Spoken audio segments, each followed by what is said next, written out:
সর্বপ্রথমেই মহান আল্লাহ পাকের আলিশান দরবারে কালিমাত শুকর আদায় করছি, যিনি আমাদেরকে দয়া করে মায়া করে আজকের এই মুবারক মজলিসে অংশগ্রহণ করার তৌফিক দিয়েছেন।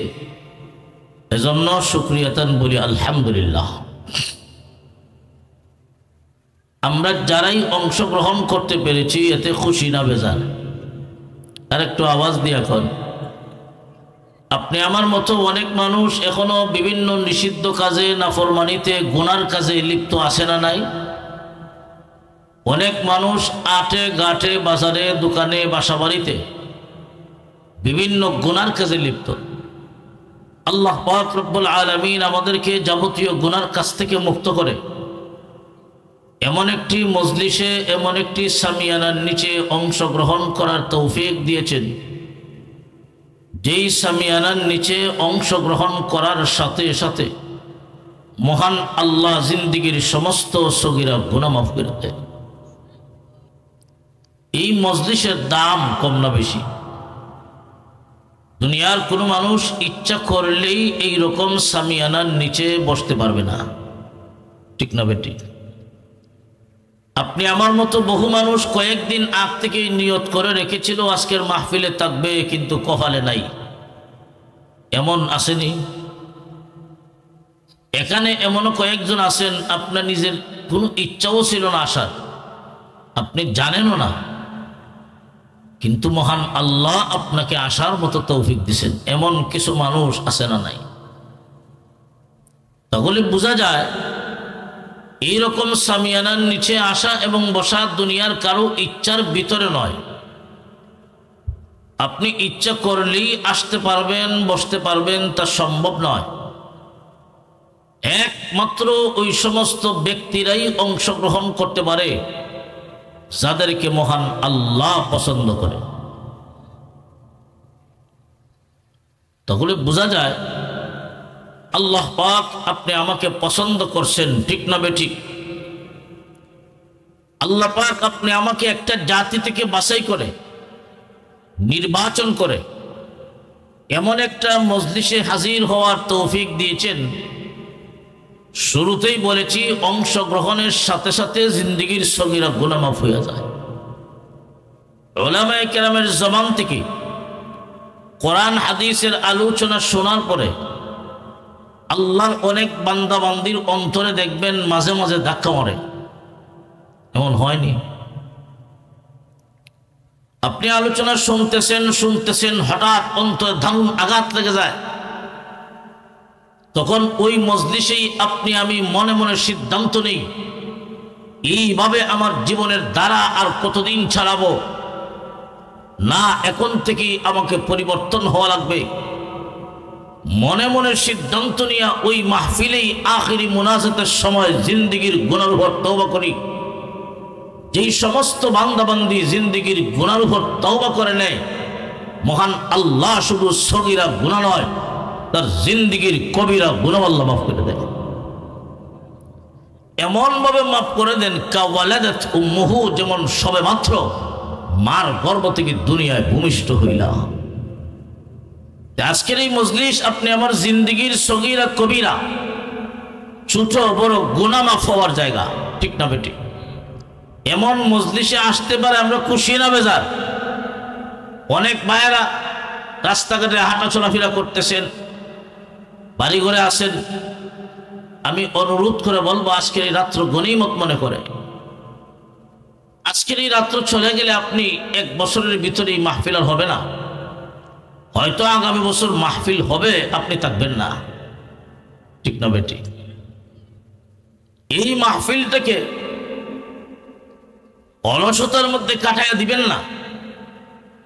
আজকের এই রাত্রটাকে গনিমত মনে করে উলামায়ে কেরামের জবান থেকে কোরআন হাদিসের আলোচনা শুনবেন, আমলের নিয়তে এই মনোভাব নিয়ে এসে পড়েন।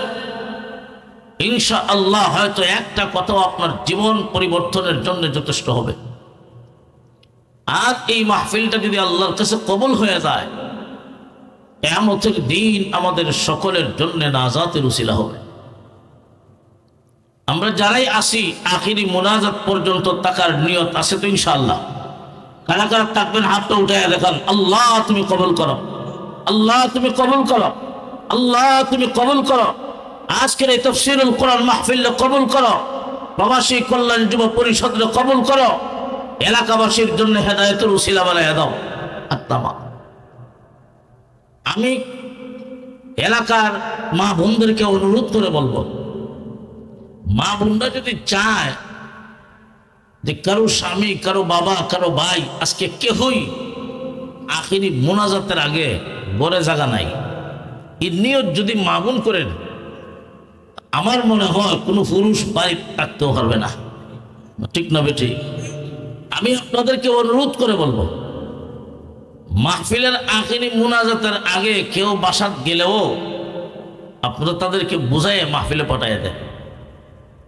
আপনারা যদি একটু সুচ্চার হন, আশা করি কোনো পুরুষ আখিরি মোনাজাতের আগে ঘরে থাকতেও পারবে না, যেতেও পারবে না। আল্লাহ কবুল করুন, বলুন আমিন। পেয়ারা হাজরিন, আমি আপনাদের সামনে পবিত্র কোরআন শরীফের সূরাতুল বাকারার 21 নম্বর আয়াতে কারিমা তিলাওয়াত করছি। হুজুরে পাক সাল্লাল্লাহু আলাইহি ওয়াসাল্লামের পবিত্র জবান থেকে নির্গত ছোট্ট একখানা হাদিসে কারিমা পাঠ করছি।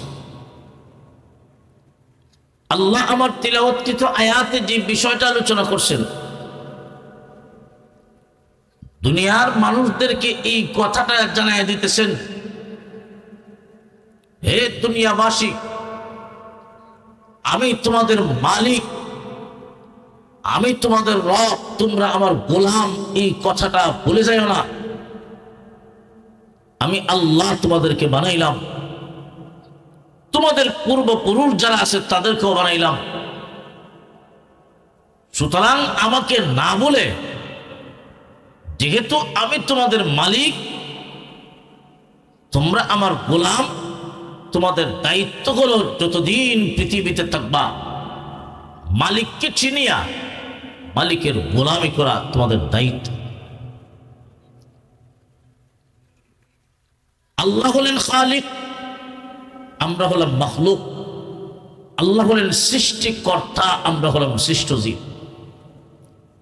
18,000 মখলুকাত, মতান্তরে 80,000 মখলুকাত, এর কম বেশি যেই হোক, সব কিছুর মালিককে, আরো জোরে কোন সব কিছুর মালিককে, আল্লাহ দুনিয়াবাসীকে আদেশ দিতেছেন, ইয়া আইয়ুহান নাস, হে দুনিয়ার মানুষেরা। মানুষের ভিতরে আমি ইমানদার যেমন আছে, বেঈমান কাফেরও আছে। সারা দুনিয়ার সমস্ত বনি আদম এর ভিতরে অন্তর্ভুক্ত। তাহলে আমরা সবাই এই কথাটা আবার স্বীকারও করি, এই দুনিয়াতে ধনী গরিবের কোনো ভেদাভেদ নাই। দুনিয়াতে সবাই আল্লাহর দৃষ্টিতে সবাই এক আল্লাহর গোলাম, না কোনো সন্দেহ আছে? তবে আমরা সবাই মুখে স্বীকার করি গোলাম, কিন্তু সবাই কাজে বাস্তবায়ন করতে পারি না, না কোনো সন্দেহ আছে? ইয়া আইয়ুহান নাস উবুদু রাব্বাকুম আল্লাযী খালাকাকুম والذين من قبلكم لعلكم تتقون।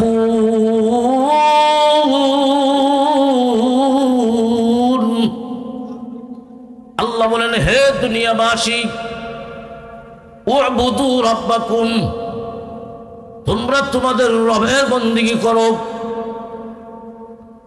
আল্লাযী খালাকাকুম, যেই রব তোমাদেরকে সৃষ্টি করেছেন, তোমাদেরকে বানাইছেন। ওয়াল্লাযীনা মিন ক্বাবলিকুম, যেই রব তোমাদের বাপ দাদা পূর্বপুরুষদেরকে সৃষ্টি করেছেন, সেই রবের বন্দেগী তোমরা করো। যেই রবের শিক্ষা আমি তোমাদেরকে দুনিয়ায় আসার আগেই আমি আল্লাহ দিয়েছিলাম।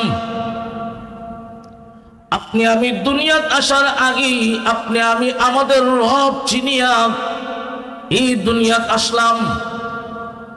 দুনিয়ায় আসার আগে আরো 2টা জগৎ অতিক্রম করে আপনি আমি দুনিয়ায় এসেছি। কয়টা জগৎ? একটা একটা জগতের নাম হলো আলমে আরওয়াহ, রুহু জগৎ। আরেকটা জগতের নাম হলো আলমে আরহাম, মায়ের পেটের জগৎ। মায়ের পেটের জগৎ থেকে আল্লাহ পাক রব্বুল আলামিন আপনি আমাকে এই দুনিয়ার ক্ষণস্থায়ী জগতে পাঠাইছেন। এই দুনিয়ার ক্ষণস্থায়ী জগতে আপনি আমি বেশি দিন থাকবো না। আল্লাহ যখন হুকুম হয়ে যাবে পরকালের জগতে আপনি আমাকে পা দিতে হবে, চিরস্থায়ী জগৎ। হে দুনিয়াবাসী, ওই যে প্রথম জগৎ আলমে আরওয়াহ, আল্লাহ পাক রব্বুল আলামিন জান্নাতের ভিতরে আমাদের বাবা আদম আলাইহিস সালাতু ওয়াস সালামকে আল্লাহ বানাইয়া ওয়াযহারা ফি যহরিহি ওয়া মাসাহা ফি যহরিহি, আদম আলাইহিস সালাতু ওয়াস সালামের পৃষ্ঠদেশে আল্লাহ কুদরতি হাত বুলাইলেন। আদম আলাইহিস সালাতু ওয়াস সালামকে সৃষ্টি করার পরে ওনার ভিতরে যখন রূহ দেওয়া হলো, আল্লাহ আদম আলাইহিস সালাতু ওয়াস সালামের পৃষ্ঠদেশে কুদরতি হাত বুলাইলেন। কিয়ামত পর্যন্ত যত নেককার দুনিয়াতে আসবে সকলের রূহ বের হয়ে আসলো। আবার দ্বিতীয়বার আদম আলাইহিস সালাতু ওয়াস সালামের পৃষ্ঠদেশে আল্লাহ কুদরতি হাত বুলাইলেন। কিয়ামত পর্যন্ত যত নেককার দুনিয়াতে, যত বদকার দুনিয়াতে আসবে সকলের রূহ বের হয়ে আসলো। আদম আলাইহিস সালাতু ওয়াস সালামের সামনে কিয়ামত পর্যন্ত যত নেককার, যত বদকার দুনিয়াতে আসবে সমস্ত বনি আদমের রূহ আল্লাহ সামনে আনলেন, হাজির করলেন। আমিও ছিলাম, আপনিও ছিলেন। ওই জায়গাটা কোথায় ছিল? মুফাসসিরিন কেরাম তাফসীরের কিতাবে লেখেন এটা ওয়াদি নু'মান, বর্তমান আরাফার মাঠ। আল্লাহ পাক রব্বুল আলামিন আদম আলাইহিস সালাতু ওয়াস সালামের সামনে সমস্ত বনি আদমকে হাজির করলেন, রূহ হাজির করলেন। এমনি তাকায়া দেখা যায় একটা মানুষ, তার দুই চোখের মাঝখানে নূর চমকাচ্ছিল। আদম আলাইহিস সালাতু ওয়াস সালাম বলেন, প্রভু গো, এটা কে? দুই চোখের মাঝখানে নূর চমকায়। আল্লাহ জানাইয়া দিলেন, এটা তোমার সন্তান পয়গম্বর দাউদ আলাইহিস সালাম। আদম আলাইহিস সালাতু ওয়াস সালাম জানতে চাইলেন, আমার সন্তান দাউদ দুনিয়ায় যাবে, তার বয়স কত হবে? আল্লাহ বলেন, তোমার সন্তান দাউদের বয়স 40 বছর, 60 বছর। কত বছর? 60 বছর। আদম আলাইহিস সালাতু ওয়াস সালাম বলেন, প্রভু গো, আমার সন্তান দাউদকে আমার থেকে 40 নিয়ে 100 পুরাইয়া দেওয়া যায় না। আল্লাহ বলেন, মঞ্জুর। আদম আলাইহিস সালাতু ওয়াস সালামের বয়স থেকে 40 পুরাইয়া 100 বছর দিলেন। আদম আলাইহিস সালাতু ওয়াস সালামকে আল্লাহ পাক 1000 বয়স দিয়েছিলেন, 40 দিয়া দিলেন। পয়গম্বর দাউদ আলাইহিস সালাতু ওয়াস সালামকে রইল কত? রইল কত? 960 বছর। আদম আলাইহিস সালাতু ওয়াস সালামের 960 বছর বয়সে আজরাইল হাজির। কত বছর বয়সে? 960। আদম আলাইহিস সালাতু ওয়াস সালাম বলেন, ও ভাই আজরাইল, আমার তো এখনো সময় হয় নাই, আরো 40 বাকি আছে। কত? আজরাইল ফেরেশতা বলেন, ও আদম নবী, আপনার 40 ছিল কথা ঠিক, আপনি তো ওই রূহ জগতে সন্তান দাউদকে দিয়া দিছেন। আদম আলাইহিস সালাতু ওয়াস সালাম বলেন, না, আমি তো দেই নাই, আমার তো মনে নাই, স্মরণ নাই।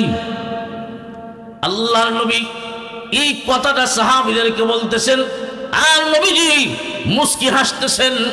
আমাদের বাবা আদম আলাইহিস সালাতু ওয়াস সালাম ওই রূহ জগতে সন্তান দাউদকে 40 বছর দিয়েছিলেন। দুনিয়ায় আসার পরে অস্বীকার করে বসলেন, অস্বীকার করে বসলেন। আমরা তো সেই আদমের সন্তান, আমাদের বাবার বৈশিষ্ট্য হলো ভুলে যাওয়া। সন্তান হিসাবে ওই আদমের বৈশিষ্ট্য আমাদের মাঝেও আছে। আমরাও অনেক সময় 1 বছর আগের কথা পরের বছর স্মরণ থাকে না। এটা আদমের বৈশিষ্ট্য। এটা কার বৈশিষ্ট্য? বাহুই বলে গেছেন, দিছেন কিন্তু অস্বীকার করেন না, আমি তো দেই নাই। এই বৈশিষ্ট্য আমাদের মাঝে আছে না নাই? আমি যেই কথাটা বলতেছিলাম, আল্লাহ রাব্বুল আলামিন ওই রূহুল জগতে সমস্ত বনি আদমের কাছ থেকে, আমাদের কাছ থেকে একটা অঙ্গীকার নিলেন। কি নিছেন?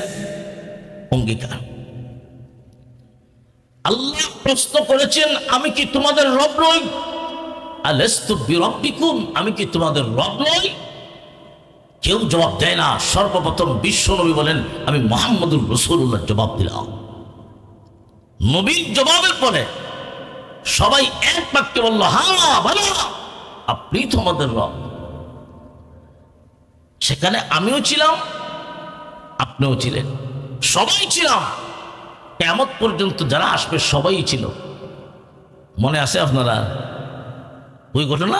না, মনে নাই, ভুলে গেছেন। ওই রূহুল জগতে আল্লাহ অঙ্গীকার নিলেন, আমরা অঙ্গীকারাবদ্ধ। আমরা আল্লাহকে রব স্বীকার করেছি। আল্লাহ প্রশ্ন করেছেন, আমরা জবাব দিছি, ভুলে যাই। এই পৃথিবীতে আল্লাহর অনেক বান্দাবান্দি এমন ছিলেন, বিশেষ করে হযরতে জুন্নুন মিসরি রাহমাতুল্লাহ আলাইহি, উনি বলতেন, নবী রাসূল পাঠায়া আমাদের উপর দয়া করছেন, দয়া। ঠিক না বেঠি? তাহলে যে কথাটা বলতেছিলাম, আল্লাহ দুনিয়ার মানুষদেরকে ওই কথাটা স্মরণ করে দিতেছেন, হে দুনিয়াবাসী, আমি আল্লাহ তোমাদের রব, তোমাদের মালিক, তোমরা আমার গোলাম।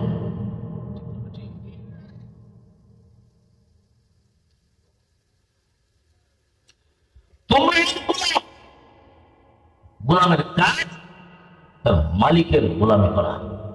ঠিক তবে ঠিক। আমরা কার গোলাম? আল্লাহর গোলাম। এই দুনিয়াতে আল্লাহ গোলাম বানিয়ে পাঠাইছেন, এই কথা আমরা সবাই মুখে স্বীকার করি, কাজে বাস্তবায়ন করতে পারি না। কোন সন্দেহ আছে? মুখে দাবি করি গোলাম, নামাজ পড়ি না। মুখে দাবি করি গোলাম, আল্লাহর হুকুম মানি না। তাহলে আমাদের মুখের কথা আর কাজ এক না ভিন্ন? আরো জোরে আয়াত তেলাওয়াত করতে থাকে, ইয়া আইয়াতুহান নাফসুল মুতমাইন্না ইরজিই ইলা রাব্বিকি রাদিয়াতান মারদিয়া ফাদখুলি ফি ইবাদি ওয়াদখুলি জান্নাতি। আল্লাহু আকবার। ওই ফেরেশতারা কানের কাছে আইসা ওই সমস্ত সত্যিকারের গোলাম বান্দাবান্দি যারা, এদের কাছে কানের কাছে আইসা আল্লাহর কোরআনের আয়াত তেলাওয়াত করে, হে প্রশান্ত মন, পবিত্র আত্মা, ইরজিই, আয়, বের হয়ে আয়, ফিরে আয়। কোন দিকে? ইলা রাব্বিকি, তোর রবের দিকে। যে রব দুনিয়াতে তোর গোলাম ছিলেন, দুনিয়াতে তোর মালিক ছিলেন, তুই ওই রবের গোলাম ছিলেন। নিজেকে গোলাম মনে কইরা গোলামি করেছ, যেই রবের, ওই রবের দিকে ফিরে আয়। ইলা রাব্বিকি, কোন অবস্থায় ফিরে আসবে? রাদিয়াতান মারদিয়া, সন্তুষ্ট অবস্থায়। মহান আল্লাহ তোমাকে গোলাম বানায়া পাঠাইছিলেন। তুমিও নিজেকে এই কথা মনে কইরা সারা জীবন ভর তুমি নিজেকে গোলাম মনে কইরা গোলামি করেছো। যেই রবের গোলামি করেছো, ওই রব তোমার উপর সন্তুষ্ট আছেন। ইরজিই, আয়, ফিরে আয়, ওই রবের দিকে ফিরে আয়। জান্নাতের ছবি চোখের সামনে তুলে ধরে, জান্নাতের ছবি চোখের সামনে তুলে ইশারা করে বলা হবে, আল্লাহর বান্দাবান্দি রে, ফাদখুলি ফি ইবাদি ওয়াদখুলি জান্নাতি। ওই জান্নাতের ছবি দেখে ইশারা করে বলা হবে, ওই জান্নাত তোমার চিরস্থায়ী ঠিকানা। ওই আল্লাহর বান্দাবান্দি জান্নাতের ছবি দেখে দেখে হাসতে হাসতে দুনিয়া থেকে বিদায় হয়ে যাবে। এরা কারা? সত্যিকারের গোলাম যারা দুনিয়াতে মনে করছে আমরা আল্লাহর গোলাম, আমাদের কাজ হলো গোলামি করা। কতদিন? যতদিন দুনিয়ায় থাকবো এই কথাটা মনে রাখা কথা আর কাজ দুটোটাকে এক বানাইয়া দুনিয়ার চলাফেরা করছে, আল্লাহ তাদেরকে এই দুনিয়ার ক্ষণস্থায়ী জীবন শেষ যেদিন জান্নাতের ছবি দেখাইয়া সুসংবাদ দিয়া দুনিয়ার থেকে উঠাইয়া নেওয়া হবে। এমন ভাবে আমাদের দুনিয়ার জীবন শেষ হোক, জান্নাতের ছবি দেখে যেন পরকালের দিকে পা রাখতে পারি, এমন আমরা চাই কিনা? আরো জোরে, শুধু মুখে চাইলেই হবে না কাজে বাস্তবায়ন করতে হবে? কাজে বাস্তবায়ন করতে হবে। দুনিয়ায় যতদিন থাকবা গোলামি করবা কার? আরো জোরে বল। প্রতিটা ধাপে ধাপে আমার কোনো মত নয়, আমার কোনো পথ নয়, আমার আল্লাহর মতই আমার মত, আমার আল্লাহর পথই আমার পথ। আল্লাহ যা বলেছেন তা মানবো, যা নিষেধ করেছেন তা বর্জন করবো। এটাকেই বলা হয় বন্দেগী, এটাকেই বলা হয় ইবাদত, এটাকেই বলা হয় গোলামি।